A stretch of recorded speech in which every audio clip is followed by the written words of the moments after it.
ॐ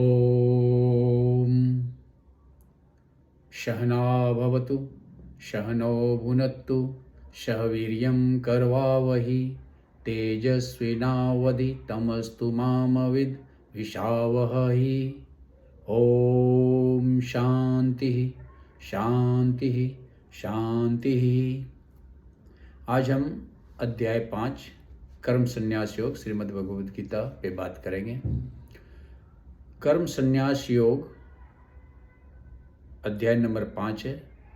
उसमें भगवान जी 4 तरह के प्राणी की व्याख्या करेंगे, 4 तरह के व्यक्ति की व्याख्या करेंगे, 4 तरह के साधक की व्याख्या करेंगे। इसमें कुल 29 श्लोक है और इसको 4 कैटेगरी में बांटा गया है। 1 से 6 नंबर श्लोक तक भगवान जी ने 4 तरह के साधक की व्याख्या की है। इन्होंने पहला भोगी, दूसरा योगी, तीसरा सन्यासी और चौथा ज्ञानी। फिर 7 से 12 नंबर तक श्लोक में ज्ञानी, सन्यासी और योगी की महिमा बताई गई है। फिर 13 नंबर से 26 नंबर तक श्लोक में ब्रह्म ज्ञानी के लक्षण बताए गए हैं और 27 नंबर से 29 नंबर तक श्लोक में सन्यास से ध्यान और ध्यान से मोक्ष की ओर कैसे बढ़ा जाए, इस पे भगवान जी ने बात की है। तो इसके पहले कि हम इस अध्याय में आगे बढ़ें, इसका मूल समझना बहुत ज़रूरी है। जैसे भगवान जी ने बोला कि हम 4 तरह के साधकों की बात हम यहाँ पे करें। पहला भोगी। भोगी वो है जिसमें बहुत ही वासनाएं हैं और वो हर कर्म को इसलिए करता है कि उस वासनाओं की पूर्ति हो जाए और उस वासनाओं को वो भोगे, उस इच्छा की पूर्ति हो जाए और उसका वो भोग करे। उसका उद्देश्य सिर्फ और सिर्फ उस वासनाओं की पूर्ति है, या तो वस्तु, या तो व्यक्ति, या तो स्थिति, या तो परिस्थिति, या तो रिलेशनशिप, सभी में वो भोग की इच्छा रखता है। उसका सिर्फ एक ही उद्देश्य होता है, वस्तु का भोग, इसलिए उसे भोगी कहा गया। उसमें जो गुण होता है, प्रिवेलिंग गुण होता है, जो उसमें गुण बहुतायत में होता है, वो होता है तमस और रजस। और अंत में वो भोगी क्या होता है, वो अपने पथ से भटक जाता है, अपने लक्ष्य से भटक जाता है और इस जीवन और मृत्यु के चक्र में फंस जाता है। ये पहला तरह का साधक हुआ। दूसरा होता है योगी। उसमें भी वासनाएं होती है, बहुत वासनाएं होती है, लेकिन उसका उद्देश्य भोग नहीं होता है, उसका उद्देश्य उसे कंज्यूम करना नहीं होता है, उसका उद्देश्य उस वासनाओं की तृप्ति नहीं होती है। उसका उद्देश्य होता है आत्म उद्धार, सेल्फ डेवलपमेंट। यानी कि अध्यात्म के रास्ते पे वो व्यक्ति चल पड़ा है, उसमें वासनाएं हैं, उसमें इच्छा है, उसमें डिजायर है, भर भर के है, लेकिन वो उस डिजायर को कम करने की कोशिश कर रहा है विभिन्न मार्ग से, विभिन्न एक्टिविटीज से। या तो कर्म योग है, या तो भक्ति योग है, या तो ज्ञान योग है। तो उसका उद्देश्य है आत्म उद्धार, यानी सेल्फ डेवलपमेंट। और उसमें जो गुण होता है वो रजस और सत्वा मिलके होता है। और उसका जो मार्ग होता है वो बाह्यमुखी होता है, वो कर्म करता है। वो योगी जो होता है वो कर्म करता है, कर्म योगी होता है। तीसरे तरह के जो साधक होते हैं वो सन्यासी। सन्यासी में वासनाएं बहुत कम होती है। वासना होती है, इच्छा होता है, डिजायर होता है, लेकिन बहुत कम होता है। और उसका उद्देश्य जो होता है उस आत्म साक्षात्कार, यानी सेल्फ रियलाइजेशन। सेल्फ रियलाइजेशन का मतलब हो गया कि अपने आप को समझना, हु एम आई, अपने आप का साक्षात्कार करना, who am I, for what we are here. हम क्यों आए हैं इस संसार में, हमारा उद्देश्य क्या है, वो सब समझने के बाद आत्म साक्षात्कार की स्थिति में वो व्यक्ति पहुंचता है और उसमें वासनाएं नाम मात्र की रहती है, बहुत कम हो जाता है। और उसमें जो गुण पाया जाता है वो सात्विक गुण पाया जाता है बहुतायत में। और उसका जो मार्ग होता है वो अंतर्मुखी हो जाता है, या तो वो ध्यान मार्ग में चला जाता है या तो ज्ञान मार्ग में चला जाता है। योगी जो होता है वो बाहिर्मुखी होता है, कर्म कर्म करता है, वो विभिन्न तरह के कर्म करते हैं। लेकिन जो सन्यासी होते हैं वो अंतर्मुखी हो जाते हैं। अंतर्मुखी मतलब अपने आप को अंदर से देखना शुरू कर देते हैं, अपना साक्षात्कार करना शुरू कर देते हैं। जबकि योगी जो होता है वो बाह्यमुखी होता है, वो अपने आप को डेवलप करना शुरू कर देता है। और चौथा और अंतिम साधक जो है वो ज्ञानी है। ज्ञानी का मतलब हो गया वैसा साधक जिसमें कोई भी डिजायर नहीं, कोई भी वासना नहीं, वासना रहित जो है, जो उस मुकाम तक पहुंच गया वो ज्ञानी है। उसमें आत्म साक्षात्कार की भी स्थिति को उसने पार कर लिया, इसलिए उसका उद्देश्य कुछ भी नहीं है। वो एक सूखे पत्ते की तरह है, हवा जिधर भी चलेगी वो उसी तरफ में बह जाएगा, लेकिन वो जहाँ भी पहुँचेगा वहाँ का वातावरण जो है सुगंधित हो जाएगा। वो एक ऐसे गुलाब की पंखुड़ी की तरह होता है जिसका अपना कोई अस्तित्व नहीं, लेकिन जब हवा का रुख जिस तरफ हो वो पंखुड़ी उसी की तरफ चला जाता है, लेकिन वो जहाँ भी जाता है उसके आसपास का वातावरण सुगंधमय हो जाता है।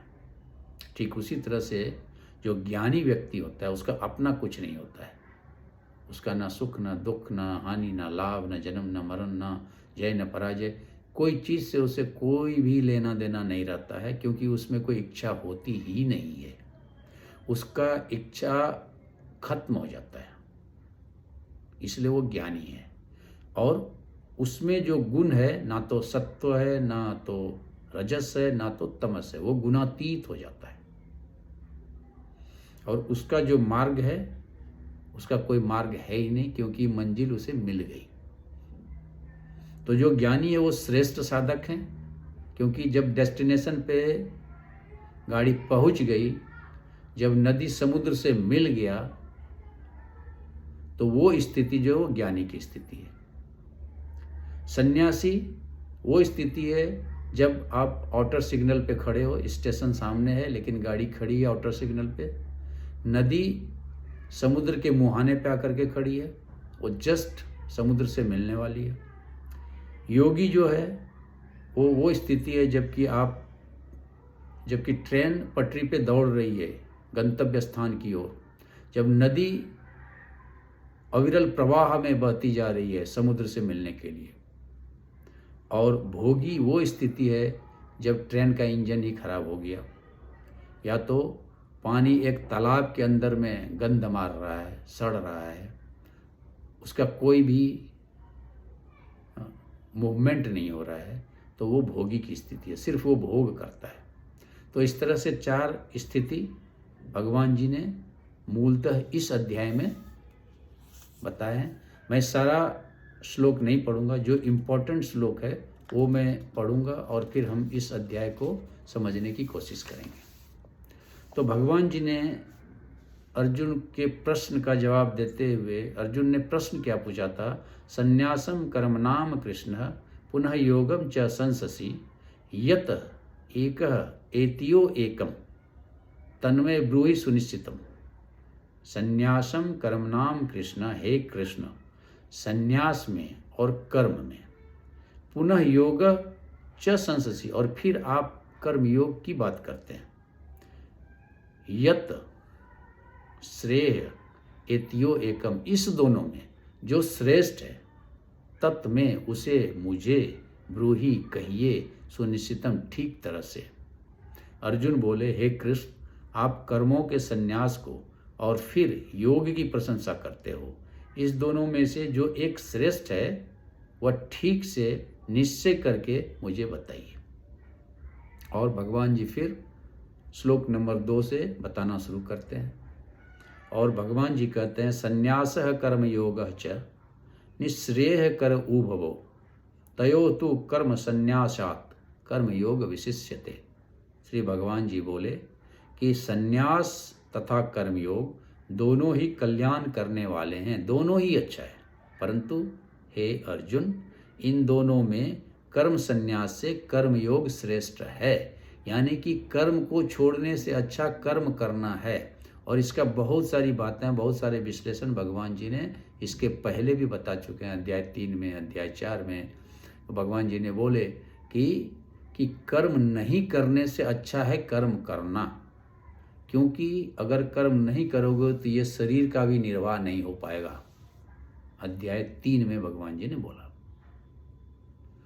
तो इस तरह से भगवान जी अभी आगे बढ़ते हैं और फिर ज्ञानी, फिर सन्यासी और योगी, ये तीनों की बात करते हैं। भगवान जी ने इस अध्याय में भोगी की कोई बात नहीं की है।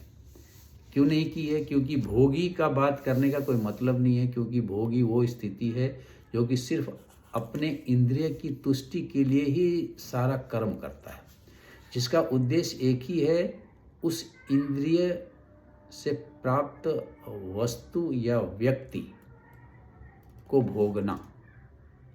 और जो व्यक्ति इस भाव से किसी चीज का अर्जित करता है, किसी चीज को अर्जित करता है, तो वो सबसे निम्न स्तर का व्यक्ति होता है। क्योंकि भगवान जी ने पहले अध्याय में बताया कि वह व्यक्ति निश्चय ही चोर है जो सिर्फ अपने लिए ही भोजन पकाता है। अध्याय 3 कर्मयोग में भगवान जी ने बहुत ही कड़े शब्दों में वैसे व्यक्ति की निंदा की है जो कि सिर्फ अपने लिए कर्म करता है, जो सिर्फ अपने लिए कमाता है, जो सिर्फ अपने लिए खाना पकाता है, जो समाज को कुछ देता नहीं है, गिव बैक नहीं करता है, वैसे व्यक्ति को भगवान जी ने अस्तैन एव च चोर बोला है। तो भगवान जी ने अभी आगे बोला कि सन्यासी कौन, ज्ञानी कौन और योगी कौन। तो इस तरह से भगवान जी ने तीनों के बारे में बताया। और मैं जैसा बात किया कि मैं सारे चीज़ यहाँ पे नहीं बता सकता हूँ, समय की अपनी मर्यादा है। तो भगवान जी ने बोला सांख्य योगो पृथक वाला प्रवंती च पंडिता एकम अपि अस्थितम सम्यक उभयो बिंदते फलम। श्लोक नंबर 4 है। और भगवान जी ने बोला सांख्य योग और योग, कर्म योग को जो बालक होता है, जो नादान होता है, जो अज्ञानी होता है, वही अलग अलग समझते हैं, ना कि जो पंडित होता है। सांख्य योगो पृथक वाला, बाला मतलब बच्चा, बालक, सांख्य को और योग को यानी सांख्य योग को और कर्म योग को, बुद्धि योग को अलग अलग समझते हैं। ना पंडिता, ना कि पंडित। पंडित मतलब जो ज्ञानी है, जिसे ब्रह्म ज्ञान है, वो कर्म योग को और सांख्य योग को एक ही समझता है। एकम अपि अस्थितम, एक में भी अगर तुम स्थित हो जाते हो, भगवान जी अर्जुन को बता रहे हैं, या तो तुम कर्म योग में चलते हो या तो तुम सांख्य योग में चलते हो। सम्यक उभयो बिंदति फलम, दोनों में समान फल की प्राप्ति होगी। इसलिए ये कहना कि मैं कर्म को त्याग दूंगा, कर्म का त्याग कर दूंगा, मैं संन्यास धारण कर लूँगा, मैं जंगल चला जाऊंगा तो मुझे मोक्ष की प्राप्ति होगी, तो मुझे आत्म साक्षात्कार की प्राप्ति होगी, बिल्कुल गलत है। गीता जी कभी भी कर्म को छोड़ने की बात करती ही नहीं है। गीता जी कभी भी गारहस्थ जीवन से भागने की बात करती ही नहीं है। और गीता जी वैसे लोगों की निंदा करती है जो कर्म से भागने की बात करता है, जो कर्म से भाग करके संन्यास धारण करने की बात करता है, अपने ऑब्लिगेटरी ड्यूटी से भागने की बात करता है। तो वैसे लोगों को भगवान जी श्रीमद् भगवद गीता में कभी भी अप्रिशिएट नहीं करते हैं। तो इस तरह से बात आगे बढ़ाते हुए भगवान जी 7 नंबर का श्लोक में वो बोलते हैं, योग युक्त विशुद्ध आत्मा विजातात्मा जितेंद्रिय सर्वभूतात्मा भूतात्मा कुर्वन् अपि न लिप्यते।